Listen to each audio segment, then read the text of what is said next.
Welcome to daily ஒரு dosa episode 5. இன்னைக்கு நாம இதுல பார்க்க போற ரெசிபி மாப்பிள்ளை சம்பா வெந்தய தோசை.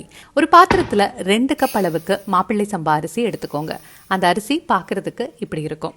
இப்போ இது கூட நம்ம 1/2 கப் அளவுக்கு கருப்புளுந்து, 2 டேபிள் ஸ்பூன் வெந்தயம், 1/4 கப் அளவுக்கு துவரம் பருப்பு சேர்த்துக்கலாம்.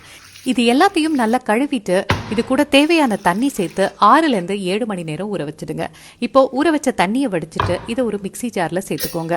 மாப்பிள்ளை சம்பா அரிசி ஹீமோகுளோபின் குறைபாடு இருக்கவங்களுக்கு ரொம்பவே நல்லது. இது கூட 2 டீஸ்பூன் உப்பு சேர்த்து தேவையான தண்ணி சேர்த்து இதை நல்லா இந்த பதத்துல அரைச்சு எடுத்துக்கோங்க. இப்போ அரைச்ச மாவை ஒரு பெரிய பாத்திரத்துல சேர்த்து தேவையான தண்ணி சேர்த்து கன்சிஸ்டன்சி அட்ஜஸ்ட் பண்ணிக்கோங்க.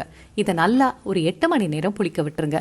8 மணி நேரம் கழிச்சு மாவு நல்லா இந்த மாதிரி புளிச்சு வந்திருக்கும். ஒரு சூடான தோசைக்கல்லில் உங்களுக்கு விருப்பமான மாதிரி மெல்லிசாகவோ இல்லை கனமாகவோ தோசைகளாக விட்டு எடுத்துக்கலாம். இந்த தோசையை நல்லெண்ணெய் சேர்த்து செஞ்சீங்கன்னா ரொம்பவே ருசியாக இருக்கும்.